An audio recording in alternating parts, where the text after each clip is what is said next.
রাজধানীতে নিত্যপণ্যের সরবরাহ ও দামের বিষয়ে জানাতে খিলগাঁও কাঁচা বাজার থেকে যুক্ত হচ্ছেন সহকর্মী মোস্তফা মাহবুব। মাহবুব, বাজারে কোন কোন পণ্যের দাম বাড়তি এবং এর যদি বাড়তি হয় এর কারণ হিসেবে বিক্রেতারা কি বলছেন?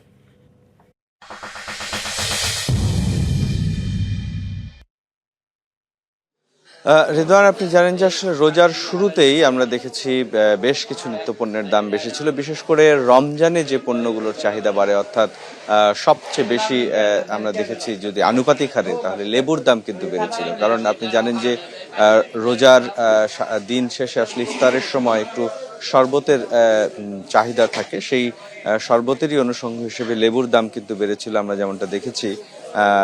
কিন্তু আজকে ৯ রমজানে এসে আসলে লেবুর দামের উত্তাপ খানিকটা কমেছে, কিন্তু এখনো যে খুব স্বাভাবিক দামে এসেছে সেটি বলা যাবে না। কারণ আমরা সচরাচর দেখি রমজান ছাড়া অন্য মাসগুলোতে কিন্তু ২০ টাকা ২৫ টাকা হালি দরেও লেবু পাওয়া যায়, কিন্তু সেটি এখনো কিন্তু এক একটি লেবুর দাম আসলে ২৫-৩০ টাকা, অর্থাৎ ৮০ টাকা থেকে ১২০ টাকা ১৫০ টাকা এই হারে কিন্তু আসলে লেবুর দাম চলছে। এছাড়া শশার দামের ক্ষেত্রেও আমরা দেখেছি শশাও কিন্তু ৮০ টাকা ১০০ টাকা কেজি দরে বিক্রি হচ্ছে। একটু বিক্রেতার সাথে কথা বলতে চাই।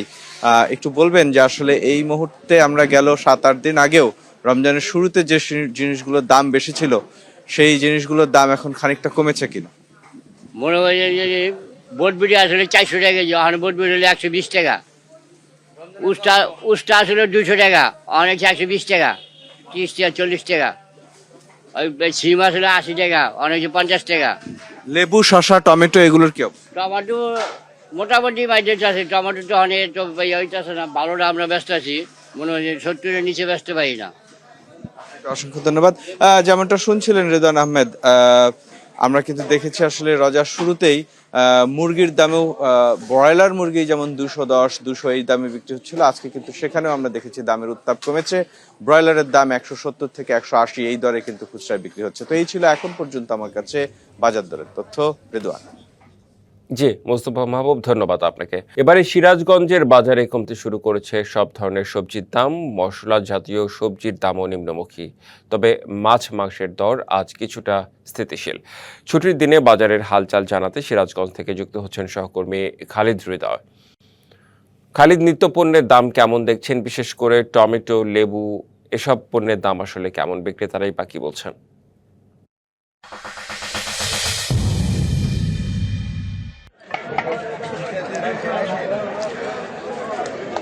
জি রেদওয়ান, আমি এই মুহূর্তে দাঁড়িয়ে আছি সিরাজগঞ্জের যে পৌর পাইকারি যে বাজার রয়েছে সেই বাজারে। এই সাধারণত আশেপাশের অঞ্চলের যে বাজারগুলো রয়েছে সেই বাজারগুলোর যারা খুচরা বিক্রেতা তারা কিন্তু এই বাজার থেকে কিন্তু কেনাকাটা করে থাকেন। বিশেষ করে রমজানের শুরুতে যে এই যে শাকসবজির যে দাম ছিল সেই তুলনায় কিন্তু এখন দাম অনেকটা কম আমরা বলতে পারি। তার কারণ যেটি ব্যবসায়ীরা বলছেন যে রোজার শুরুতে যে চাহিদা ছিল, পাশাপাশি বর্তমানে শীতকালীন মৌসুম শেষের দিকে হলেও শীতকালীন সবজির এখনো বাজারে বেশ মানে পর্যাপ্ত সরবরাহ রয়েছে, যার ফলে কিন্তু বাজারে কিন্তু দাম অনেকটা নেমে এসেছে। বিশেষ করে আমরা যেটি বলতে পারি যে যেটি আলোচনার শীর্ষে ছিল লেবু, সেটি কিন্তু শুরুতে বিক্রি হতো ৭০ থেকে ৮০ টাকা হালি, বর্তমানে সেটি কিন্তু বর্তমানে ২৪ টাকা হালিতে কিন্তু নেমে এসেছে। তো আমরা একজন পাইকারি বিক্রেতার সাথে আমরা একটু কথা বলবো। আসলে বর্তমানে বাজার পরিস্থিতি কি, আর আগের চেয়ে এখন দামের তারতম্য আপনারা কি দেখছেন? গত এই এক সপ্তাহ আগে আমরা যেমন লেবু বিক্রি করছি আমরা ১২ টাকা পিস, আর আজকে সেই লেবুর দাম অর্ধেক হয়ে গেছে, ৬ টাকা পিস আমরা পাইকারি বিক্রি করতেছি। আপনার এই শশার দাম আমরা বিক্রি করছি আমরা ৬০ থেকে ৬৫ টাকা কেজি পাইকারিতে। সেই শশা ক্ষীরা বর্তমান বাজার ৩৫ থেকে ৪০ টাকা কেজি পাইকারি। পেঁয়াজ বিক্রি করছি আমরা গত রোজার একদিন আগে, মানে এই রোজার একদিন আগে তো আমরা বিক্রি করছি ৫০ টাকা কেজি পাইকারি। সেই পেঁয়াজের দাম আজকের দাম হলো ২৫ টাকা কেজি, মানে অর্ধেক হয়ে গেছে। আলু বিক্রি করছি আমরা ১৫ টাকা কেজি পাইকারি, সেটার দাম বর্তমান ১০ টাকা কেজি পাইকারি। বেগুন ছিল ৬০ থেকে ৬৫ টাকা পাইকারি, সেটা বর্তমান বাজার ১৫ থেকে ২০ টাকা কেজি পাইকারি। আমার মোটামুটি এই শীতকালীন সবজি যেমন ফুলকপি, পাতাকপি, এটা আমাদের সিরাজগঞ্জ লোকালে যে আমাদের যে গেরস্ত আছে, কৃষক আছে, সেখানে পর্যাপ্ত পরিমাণে থাকার কারণে এখনো দামগুলো শীতের আছে, কম আছে। ধন্যবাদ আপনাকে। রেদওয়ান, শুনছিলেন যে ব্যবসায়ীরা যেটা বলছেন যে আসলে রোজার শেষ পর্যন্ত কিন্তু দাম আসলে অনেকটা এমনই থাকবে, পাশাপাশি মশলা জাতীয় যে সবজি রয়েছে সেই সবজির কিছু অনেকের এই রসুন ব্যতীত কিন্তু সবকিছুর দাম কিছুটা কমেছে। পাশাপাশি যে মাছ এবং মাংস যেটি মূল্য রয়েছে সেই মূল্য কিন্তু সিরাজগঞ্জের যে বাজারগুলো রয়েছে সেটি কিন্তু রমজানের শুরুতে যেমন দাম ছিল এখনো কিন্তু সেই দামে কিন্তু বিক্রি হচ্ছে, বলতে পারি যে অপরিবর্তিত রয়েছে। তো এই ছিল সিরাজগঞ্জের আসলে এই বাজার পরিস্থিতির সর্বশেষ। রেদওয়ান। জি খালিদ, ধন্যবাদ আপনাকে। শনিবার মধ্যরাত থেকে 30 এপ্রিল পর্যন্ত নদীতে মাছ ধরায় নিষেধাজ্ঞা দিয়েছে সরকার। 2 মাস কর্মহীন জেলেরা খাদ্য সহায়তা হিসেবে পাবেন 4 কিস্তিতে 160 কেজি চাল। চলছে রমজান, সামনে ঈদ, সাথে আছে ঋণের বোঝা। তাই নিষেধাজ্ঞার সময় সরকারি সহায়তা বাড়ানোর দাবি তাদের। ইলিশের উৎপাদন বাড়ানোর লক্ষ্যে নদীতে জাটকা ইলিশের নিরাপদ বিচরণ নিশ্চিতে 2006 সাল থেকে মার্চ এপ্রিল 2 মাস নদীতে সব মাছ শিকার নিষিদ্ধ করে সরকার। এই সময় চাঁদপুরের মতলব উত্তর উপজেলা থেকে হাইমচর উপজেলার চরভৈরবী পর্যন্ত 70 কিলোমিটার এলাকায় জাল ফেলা, মাছ আহরণ, ক্রয় বিক্রয়, মজুত ও পরিবহন বন্ধ থাকবে। এতে কর্মহীন থাকবেন চাঁদপুরের 1.5 লাখের বেশি জেলে। চলছে রমজান মাস, সামনে ঈদ, পারিবারিক খরচের সাথে আছে ঋণের বোঝা। কিভাবে মিটবে এসব ব্যয়? এই সময়ে বিভিন্ন এনজিও থেকে নেয়া ঋণের কিস্তি বন্ধ রাখার দাবি তাদের।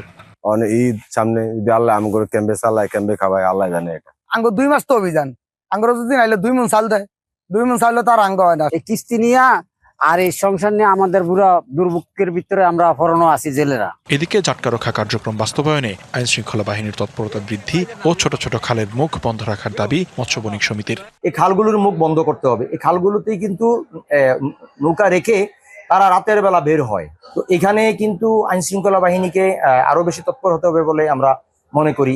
জেলেদের সচেতন করতে এরই মধ্যে মতবিনিময় সভা, মাইকিং, ব্যানার পোস্টার করেছে মৎস্য বিভাগ।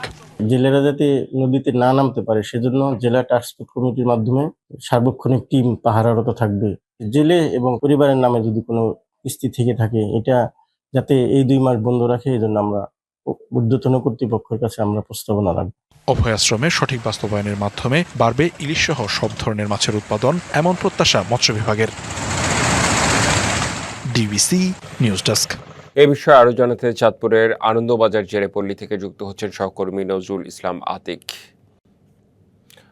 আতিক, রোজা ঈদ মিলে এবার ভিন্ন বাস্তবতায় মাছ শিকারের নিষেধাজ্ঞা শুরু হচ্ছে। কি বলছেন জেলেরা? জেলেদের জন্য বিশেষ কোনো ব্যবস্থা করা হবে কিনা জানতে চাই আপনার কাছ থেকে।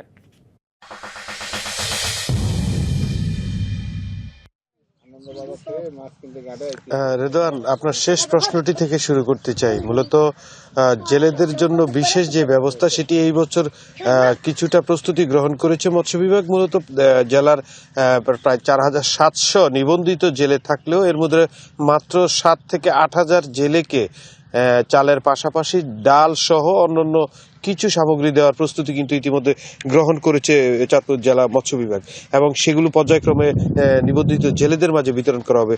তবে একটি বিষয় আমি জানিয়ে রাখতে চাই, আগামীকাল মধ্যরাত থেকেই কিন্তু এই অভিযান শুরু হবে, এবং বিশেষ করে এই রোজা এবং সামনে যে ঈদুল ফিতর রয়েছে সেই ঈদুল ফিতরের কারণে কিন্তু জেলেদের মধ্যে একটি চাপা অভিমান কিন্তু রয়েছে। বিশেষ করে এই মুহূর্তে আপনি অবশ্যই জানেন যে বছরের এই সময়টাতে যারা রয়েছেন প্রত্যেকের পরিবারেই কিন্তু যে সাংসারিক খরচ সেটি কিছু বৃদ্ধি পায়, এবং সেই ক্ষেত্রে কিন্তু তারা একটু বিপাকে পড়বেন বলে তারা আমাদের কাছে অভিযোগ করেছেন।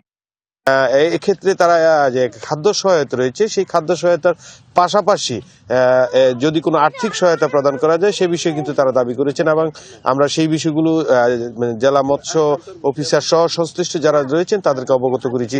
আরেকটি বিষয় কিন্তু জেলেরা আমাদেরকে অবগত করেছেন, সেটি হচ্ছে যে এই কিস্তি, ঋণের যে কিস্তি সেই কিস্তি কিন্তু এই যে 2 মাস নিষেধাজ্ঞার 2 মাসও কিন্তু নেওয়া হয়, এবং সেক্ষেত্রে কিছু জটিলতা রয়েছে। সেই জটিলতাগুলো কিন্তু মৎস্য বিভাগ ইতিমধ্যে অনুধাবন করেছেন, এবং সেই সূত্র অনুসারে কিন্তু তারা সামনে যাতে বিভিন্ন এনজিওর কাছ থেকে যেন এই ঋণের যে কিস্তিগুলো আছে সেগুলো বন্ধ রাখার ব্যবস্থা করা হয় সে বিষয়ে কিন্তু তারা তৎপর হবে বলে আমাদেরকে অবগত করেছেন। তো সার্বিক বিষয়ে বলা যায় এবছর বিশেষ যে প্রক্রিয়া সেগুলো সম্পন্ন হলে কিছুটা হলেও উপকৃত হবে মৎস্য বিভাগ, এবং সামনে যে 2 মাসের যে নিষেধাজ্ঞা সেটি যদি সঠিকভাবে বাস্তবায়ন করা হয় শুধু ইলিশ নয়, দেশের যে অন্যান্য দেশীয় মাছ রয়েছে সেগুলোর প্রাচুর্যতা বৃদ্ধি পাবে। রেদওয়ান। জি, নিশ্চয়ই, ধন্যবাদ আপনাকে। লক্ষ্মীপুরের রায়পুরে অটোরিকশা চুরির ঘটনায় পুলিশ ও এলাকাবাসীর মধ্যে সংঘর্ষে অন্তত 14 জন আহত হয়েছে। গেল রাতে ভুইয়া রাস্তার মাথা এলাকায় এ ঘটনা ঘটে। এ সময় বিক্ষুব্ধ জনতা আগুন জ্বালিয়ে সড়ক অবরোধ করে। স্থানীয় বাসিন্দা শাহ আলম জানান, সন্ধ্যায় তার অটোরিকশা চুরি হয়ে যায়। চোরকে আটকের পর অটোরিকশা উদ্ধার হলেও ব্যাটারিগুলো পাওয়া যায়নি।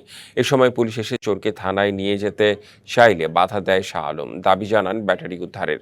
এই নিয়ে কথা কাটাকাটির এক পর্যায়ে পুলিশ উপস্থিত জনতাকে লাঠিপেটা করে। এতে নারীসহ অন্তত 10 জন আহত হন। পরে বিক্ষুব্ধ জনতা সড়কে আগুন জ্বালিয়ে অবরোধ সৃষ্টি করে। পুলিশের দিকে লাঠিসোঁটা ও ইটপাটকেল নিক্ষেপ করা হয়। এতে 4 জন পুলিশ সদস্যও আহত হয়। পরে সেনাবাহিনী ও অতিরিক্ত পুলিশ মোতায়েন করে পরিস্থিতি স্বাভাবিক করা হয়। সিলেট সিটি কর্পোরেশনের প্রশাসক হিসেবে দায়িত্ব নিয়ে ঐক্যবদ্ধ হয়ে কাজ করার অঙ্গীকার করলেন আব্দুল কাইয়ুম চৌধুরী। জানালেন, অগ্রাধিকার ভিত্তিতে সমস্যাগুলো চিহ্নিত করে নিশ্চিত করা হবে সর্বোচ্চ নাগরিক সেবা। তবে প্রশাসক হিসেবে রাজনৈতিক নিয়োগের বিষয়টি নিয়ে ভিন্ন মত বিরোধী রাজনৈতিক নেতাদের। সুরমা নদীর তীর ঘেঁষে গড়ে উঠেছে সিলেট নগরী। ঐতিহ্য আর আধুনিকতার মিশেলে দেশের দ্রুত বর্ধনশীল নগরীর একটি এই জনপদ। প্রবাসীদের তীর্থভূমি, আধ্যাত্মিক চেতনা ও পর্যটন শিল্পে সম্ভাবনার দ্বার উন্মুক্ত রেখেছে শ্রীভূমি। প্রতিবছর হানা দিচ্ছে জলাবদ্ধতা, বন্যার চোখ রাঙানো, রয়েছে পরিচ্ছন্নতা নিয়ে প্রশ্ন।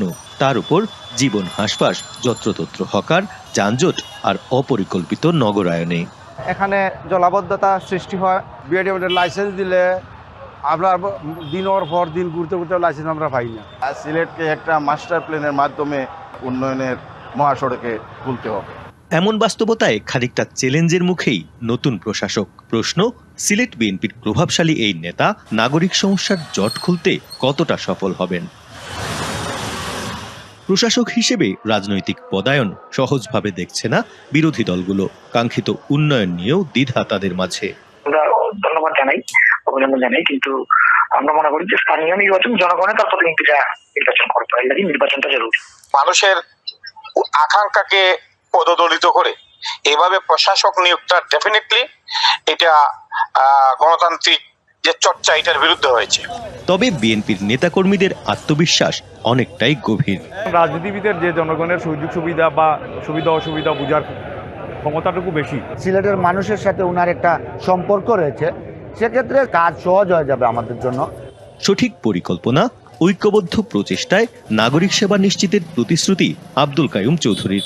গণমাধ্যম সহ শুরু করে আমার শহীদ এবং আমার রাজনৈতিক সহকর্মী সকলের আমার সহযোগিতা চাই। নতুন প্রশাসকের আত্মবিশ্বাস, সিলেটে 2 মন্ত্রীর সমন্বয়ে আরও বেগবান হবে উন্নয়ন। সকলেরই পরামর্শ সহযোগিতা নিয়ে আমি আগামী দিনের পথ চলব এবং এই নগরকে একটি সুন্দর নগরী হিসাবে সিলেটবাসীকে উপহার দেব। সেই সাথে বাড়তি প্রেরণা হিসেবে দেখছেন দীর্ঘদিনের রাজনৈতিক অভিজ্ঞতাও। জলাবদ্ধতা, যানজট সহ নানা সমস্যায় আক্রান্ত সিলেট নগর। রয়েছে অনেক সম্ভাবনাও, সীমাবদ্ধতাও। নাগরিকদের প্রত্যাশা, এই সম্ভাবনা এবং সীমাবদ্ধতার সমন্বয় ঘটিয়ে নতুন প্রশাসক তাদের প্রত্যাশা পূরণে সর্বোচ্চ প্রচেষ্টা নিয়ে কাজ করে যাবেন। প্রত্যুষ তালুকদার, ডিবিসি নিউজ, সিলেট। রমজানের শুরুতেই উৎসবের আমেজ বন্দরনগরী চট্টগ্রামের বিভিন্ন মার্কেটে। পোশাক, অলংকার থেকে সাজগোজের প্রসাধনী, সব জায়গাতে ঈদের প্রস্তুতি। তবে এখনও পুরোপুরি জমে ওঠেনি প্রসাধনীর বাজার। ব্যবসায়ীরা বলছেন, অল্প সময়ের মধ্যে ক্রেতা সমাগম বাড়বে।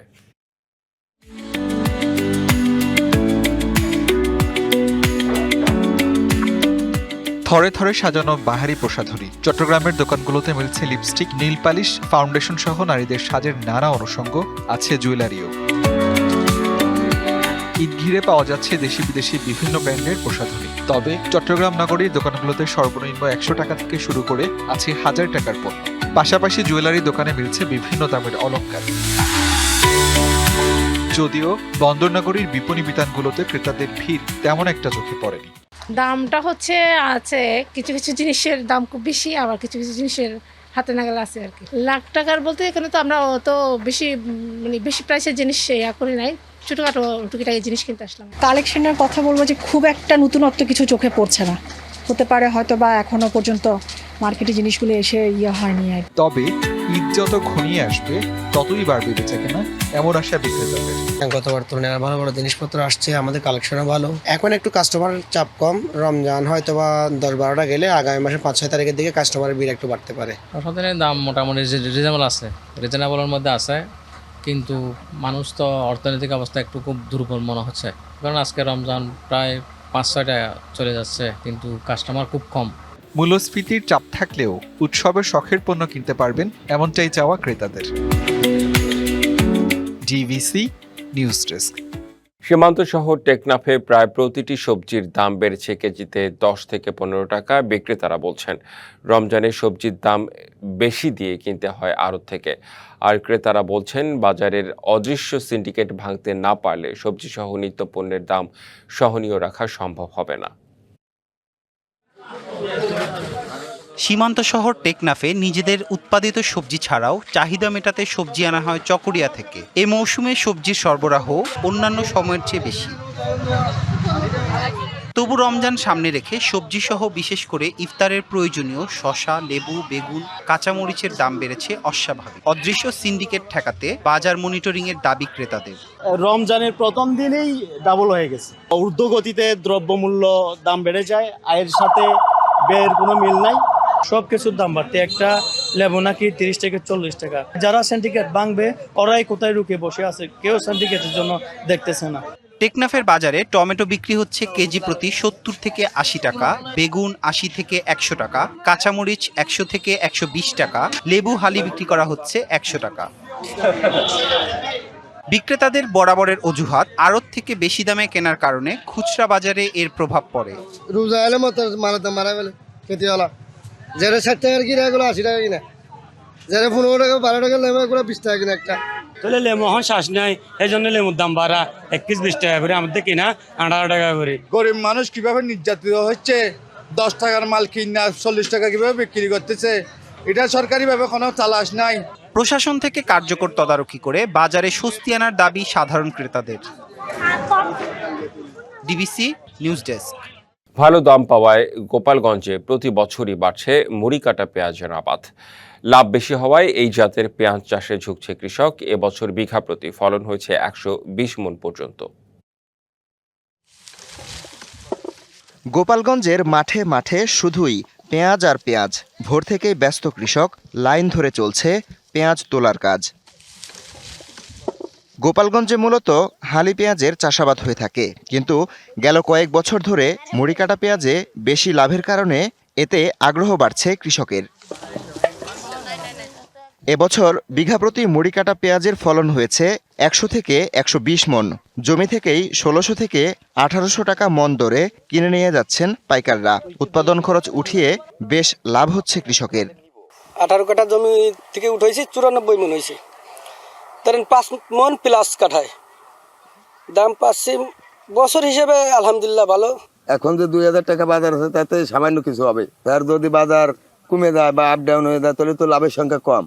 এলাকায় পেঁয়াজ চাষ বাড়তে থাকায় নারী শ্রমিকরাও হাত দিচ্ছেন মাঠের কাজে। পেঁয়াজটা আমরাই লাগানোর পরে কালীবাঙ্গার পরে 2 মাস পরেই উঠানো পড়ে। আমাকে সংসার চালান লাগে, ছেলে মেয়ে আছে, এভাবেই চলা লাগে। 50 টাকা মণ, এখন অনেকে দেখা যায় 6 মণ কাটে, কেউ 7 মণ কাটে, কেউ 8 মণ কাটে। কৃষকদের প্রণোদনা সহ মুড়িকাটা পেঁয়াজ চাষে পরামর্শ দিয়ে সহায়তা করছে কৃষি বিভাগ। এটা যেহেতু অসময়ে আসে, কৃষকরা লাভবান হয়, সেই জন্য আমরা প্রণোদনা পুনর্বাসনের বীজটা যেন সঠিক সময়ে যায়, এবার আমরা চেষ্টা করেছি সেটা দেওয়ার। এবার প্রায় গতবারের চেয়ে দ্বিগুণ পরিমাণ লক্ষ্যমাত্রা অর্জিত হয়েছে। আমাদের প্রায় জেলায় প্রায় 100 হেক্টর জমিতে আমরা মুড়িকাটা পেঁয়াজের আওতায় আনতে পেরেছি। এবছর গোপালগঞ্জে 4130 হেক্টর জমিতে পেঁয়াজ চাষ হয়েছে। DBC news desk. ডিবিসি সারা বাংলায় ছিল এখনকার মতো। ডিবিসি নিউজের সংবাদগুলো পড়তে ভিজিট করুন dbcnews.tv আর ভিজিট করুন ডিবিসি নিউজের ফেসবুক পেজ এবং ইউটিউব চ্যানেল। সঙ্গেই থাকুন।